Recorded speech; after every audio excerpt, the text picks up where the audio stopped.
जय हिंद साथियों, आपका अपने यूट्यूब चैनल में हार्दिक स्वागत है। साथियों, आज हम आगामी माह में जो होने वाली उत्कृष्ट विद्यालय या जो मॉडल स्कूल की प्रवेश परीक्षा है उसको लेकर जो महत्वपूर्ण प्रश्न हैं उन पर चर्चा करेंगे। साथ ही इसके पहले की वीडियो में हमने हिंदी भाषा, अंग्रेजी भाषा, गणित, सामान्य विज्ञान इत्यादि के क्वेश्चन की वीडियो अपलोड कर दिए हैं। आप जाकर चैनल की प्लेलिस्ट में उक्त वीडियो देख सकते हैं जो आपकी तैयारी में उपयोगी सिद्ध होंगे। साथ ही इस भाग में हम विज्ञान विषय के जो महत्वपूर्ण प्रश्न हैं उन पर चर्चा करेंगे और जानेंगे कि परीक्षा में किस प्रकार के सवाल पूछे जाते हैं और उनके सही उत्तर क्या हैं।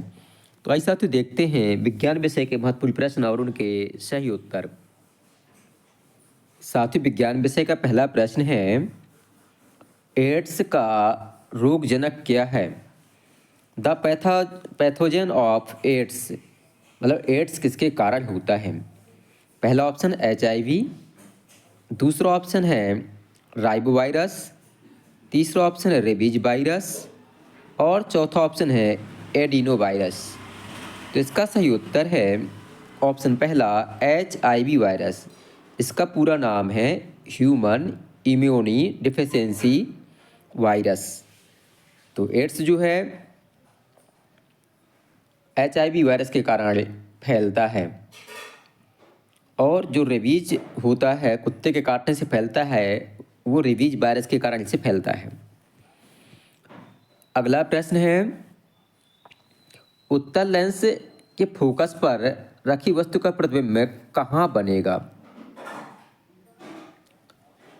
An object is placed at the focus of a convex lens, then the image of that object will be formed। तो जो उत्तल लेंस होता है या कॉन्वेक्स लेंस होता है, ऐसा लेंस जिसके दोनों पृष्ठ जो है उठे हुए होते हैं, तो इसका जो फोकस होगा एफ, इस पर अगर कोई रखी वस्तु है तो उसका प्रतिबिंब कहाँ बनेगा ये पूछ रहा है। तो उसका प्रतिबिंब जो है अनंत पर बनेगा, बहुत बड़ा बनेगा। तो ऑप्शन पहला सही उत्तर होगा, एट इनफाइनाइट। अगला प्रश्न है, कौन सी गैस जल में घुलकर कार्बनिक अम्ल बनाती है? Which gas dissolves in water and forms कार्बनिक एसिड? पहली गैस का नाम है सल्फर डाइऑक्साइड, दूसरी है नाइट्रिक ऑक्साइड, तीसरी है कॉपर ऑक्साइड और चौथी है कार्बन डाइऑक्साइड। तो जो कार्बन डाइऑक्साइड गैस है इसका सही उत्तर ऑप्शन चौथा।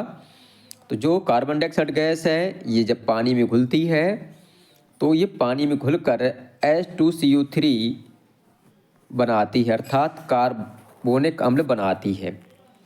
तो ऑप्शन डी हमारा सही उत्तर होगा। अगला प्रश्न है, दूध की शुद्धता मापी जाती है? The purity of milk is measured by. पहला ऑप्शन है बैरोमीटर से, दूसरा ऑप्शन है लैक्टोमीटर से, तीसरा ऑप्शन थर्मामीटर से और चौथा ऑप्शन है फैदोमीटर से। तो हम आपको बता दें कि जो दूध की शुद्धता है वो लैक्टोमीटर से मापी जाती है। ले लो दही, ले लो दूध, ऐसा माप सकते हो, कह सकते हो ले लो दूध।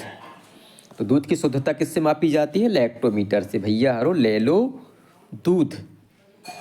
और जो बैरोमीटर है इससे वायु दाब मापा जाता है, वायु का प्रेशर। और जो थर्मामीटर है इससे टेम्परेचर मापा जाता है। परीक्षा में आता है कि मानव के जो शरीर का ताप का रेंज है कितना होता है, तो वो होता है 35 से 42। मतलब जो डॉक्टरी थर्मामीटर होती है उसकी रेंज जो है 35 डिग्री सेल्सियस से 42 डिग्री सेल्सियस होती है। 35 से कम हो जाएगा तो मतलब एक ट्रिक बताई थी हमने एक वीडियो में कि पे करेगा, मतलब उसको ठंडी ज़्यादा लग जाएगी। और 42 डिग्री से ज़्यादा हो गया अगर आदमी का टेम्परेचर तो वो बेकार हो जाएगा, मतलब चला जाएगा ऊपर। तो जो डॉक्टरी थर्मामीटर होता है उसकी परास जो है 35 डिग्री सेल्सियस से लगा के 42 डिग्री सेल्सियस होती है।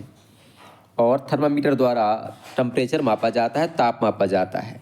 जो फैदोमीटर होता है इससे जो समुद्र की गहराई मापी जाती है।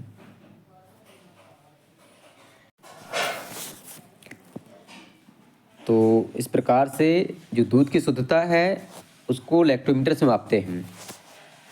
अगला प्रश्न है, नवीकरणीय ऊर्जा का स्रोत क्या है? The source of A renewable energy. Renewable मतलब जिसका पुनर्चक्रण हो सकता है, मतलब जो ख़त्म नहीं होती है, ऐसी ऊर्जा का स्रोत कौन सा है? पहला ऑप्शन है कोल यानी कि कोयला, दूसरा ऑप्शन है विंड यानी कि पवन, तीसरा ऑप्शन है पेट्रोल और चौथा ऑप्शन है कैरोसिन यानी कि मिट्टी का तेल। तो आप देख पा रहे हैं कि जैसे कोयला है, पेट्रोल है और जो मिट्टी का तेल है, इनके संसाधन कैसे हैं? सीमित संसाधन है, मतलब सीमित मात्रा में पृथ्वी में उपलब्ध हैं, परंतु पवन असीमित है। तो पवन है इसका सही उत्तर, विंड यानी कि पवन होगा नवीकरणीय ऊर्जा का स्रोत। इसी प्रकार से सौर है, सूर्य है, ये भी नवीकरणीय ऊर्जा का स्रोत है। अगला प्रश्न है, एलपीजी में पाई जाने वाली मुख्य गैस कौन सी है? The main gas in LPG is मतलब ये प्रश्न परीक्षा में कई बार पूछा जा चुका है, कई बार परीक्षाओं में आ चुका है। तो पहला ऑप्शन है हाइड्रोजन, दूसरा ऑप्शन है ब्यूटेन, तीसरा है ऑक्सीजन, चौथा है मीथेन। तो हम आपको बता दें कि एलपीजी की जो मुख्य गैस होती है वो ब्यूटेन होती है। एलपीजी में जो गैस भरी जाती है मुख्यतः उसमें ब्यूटेन और प्रोपेन को मिलाकर भरा जाता है। तो इसका सही उत्तर हो जाएगा ऑप्शन बी, ब्यूटेन। जो ऑक्सीजन गैस होती है इसमें वायुमंडल में इसका परसेंटेज कितना होता है? 21%। और जो नाइट्रोजन गैस होती है इसका 78% होता है। और जो कार्बन डाइऑक्साइड गैस होती है यानी कि CO2 होती है, 0.03% होती है। परीक्षा में कई बार पूछे जा चुके हैं ये प्रश्न। अगला प्रश्न है, ओजोन परत वायुमंडल के किस भाग में पाई जाती है? In which part of atmosphere the ozone layer is found? पहला है टेट्रोस्फेयर यानी कि क्षोभ मंडल, दूसरा है स्ट्रेटोस्फेयर यानी कि समताप मंडल, तीसरा है मेसोस्फेयर यानी कि मध्यमंडल और चौथा है एक्सोस्फेयर यानी कि बाह्यमंडल। तो जो ओजोन लेयर है वह जो है समताप मंडल में, स्ट्रेटोस्फेयर में पृथ्वी से लगभग 30 किलोमीटर की ऊंचाई पर पाई जाती है। और ये जो ओजोन लेयर है, ये जो पैराबैग्नी लेयर किरणें वगैरह सूर्य से आती हैं उनको पृथ्वी तक आने से रोकती है, अर्थात ये छन्ने की तरह काम करती है। और ओजोन का जो सूत्र होता है मतलब तो O3 होता है। अगला प्रश्न है, भारत ने अपना पहला कृत्रिम उपग्रह अंतरिक्ष में कब भेजा था? India launched her first artificial satellite in space. इसका सही उत्तर ऑप्शन सी, 19 अप्रैल 1975 रूस के माध्यम से भारत ने जो है अपना पहला सैटेलाइट स्पुतनिक फर्स्ट भेजा था, सॉरी आर्यभट्ट भेजा था।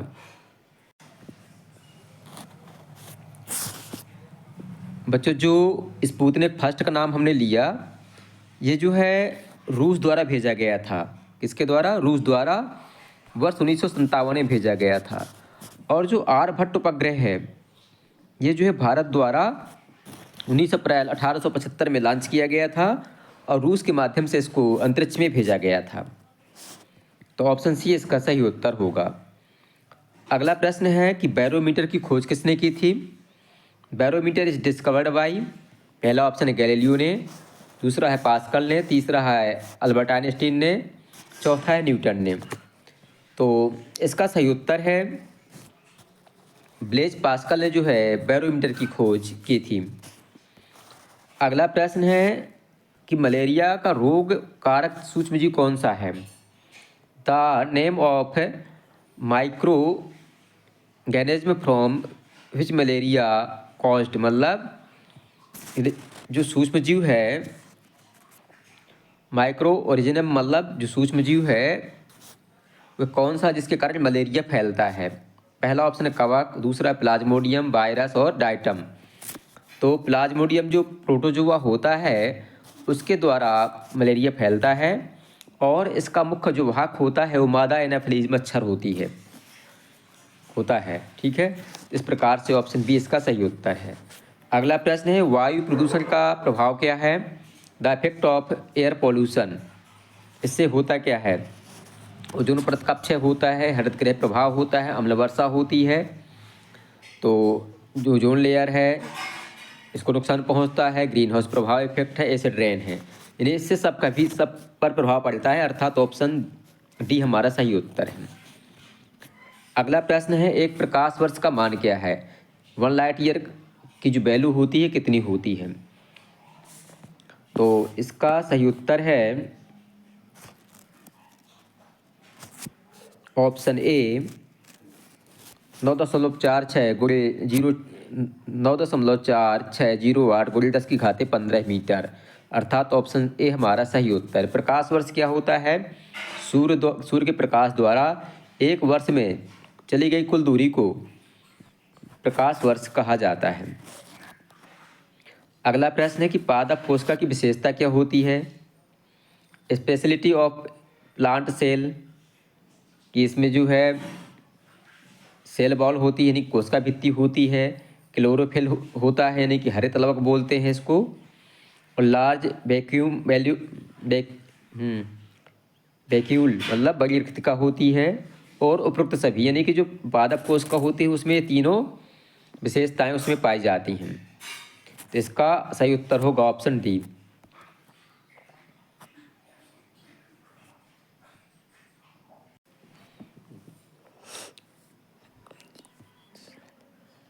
अगला प्रश्न है कि एक कोशिकीय जीव कौन सा है? द यूनिसेलुलर ऑर्गेनिज्म इज, पहला ऑप्शन है अमीबा, दूसरा ऑप्शन है अर्थवॉर्म यानी कि केचुआ, तीसरा ऑप्शन है एलिफेंट यानी कि हाथी, चौथा ऑप्शन है बंदर।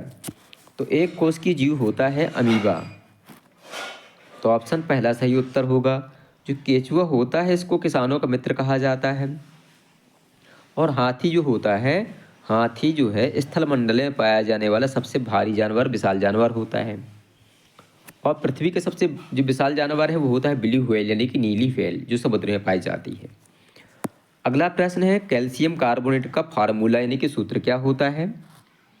The formula of calcium carbonate, तो इसका सही उत्तर है ऑप्शन सी CaCO3।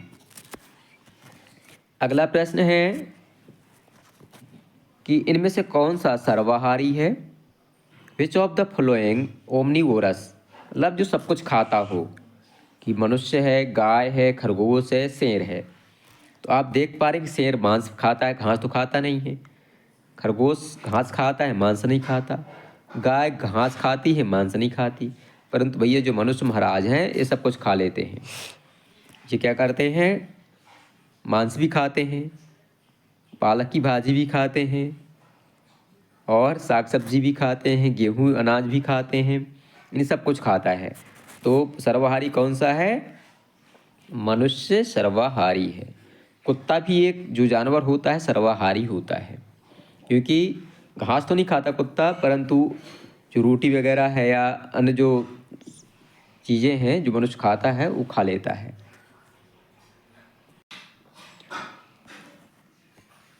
अगला प्रश्न है, भूकंप का मापन किसके द्वारा किया जाता है? अर्थक्वेक इज मेजर्ड ऑन, पहला ऑप्शन है बैरोमीटर से, अगला ऑप्शन है सिस्मोग्राफ से, तीसरा ऑप्शन है एंडोस्कोप से, और चौथा ऑप्शन है स्टेथोस्कोप से। तो बैरोमीटर से नहीं, बैरोमीटर से दाब मापा जाता है, वायु दाब, और जो सिस्मोग्राफ यानी कि भूकंप लेखी यंत्र होता है उससे भूकंप का मापन किया जाता है। ये प्रश्न परीक्षा में कई बार पूछा जा चुका है। अगला प्रश्न है, हाइड्रोजन के जो समस्थानिक होते हैं उनकी संख्या कितनी होती है? केवल संख्या पूछ रहा है, ठीक है। The number of isotopes of hydrogen, कि 1 होती, 2, 3, 4 कितनी होती है? तो हाइड्रोजन के जो समस्थानिक होते हैं उनकी संख्या 3 यानी कि 3 होती है। पहला होता प्रोटियम, ड्यूटेरियम और ट्रिटियम। अगला है, परतंत्र में पौधे क्या कहलाते हैं? In ecosystem plants are called, consumer यानी कि उपभोक्ता कहलाते हैं, प्रोड्यूसर यानी कि उत्पादक कहलाते हैं, डिकम्पोजर यानी कि अपघटक कहलाते हैं, मतलब नष्ट करने वाले, और पैरासाइट यानी कि परजीवी कहलाते हैं। तो जो पौधे होते हैं क्या करते हैं? ये उत्पादक होते हैं, केवल प्रोड्यूस करते हैं, ठीक है। तो ऑप्शन बी सही होगा, प्रोड्यूसर। अगला है, तारे जो है टिमटिमाते रहते हैं। The star twinkle. पहला ऑप्शन है परावर्तन के कारण, रिफ्लेक्शन के कारण, रिफ्रैक्शन के कारण मतलब अपवर्तन के कारण, और स्पेक्ट्रम के कारण और पूर्ण आंतरिक परिवर्तन के कारण, यानी कि due to total internal reflection. तो इसका सही उत्तर है ऑप्शन बी, अपवर्तन के कारण तारे जो हैं टिमटिमाते रहते हैं। तो इस प्रकार से विज्ञान विषय के ये प्रश्न पूरे होते हैं। इसी प्रकार के प्रश्न आपकी परीक्षा में पूछे जाएंगे।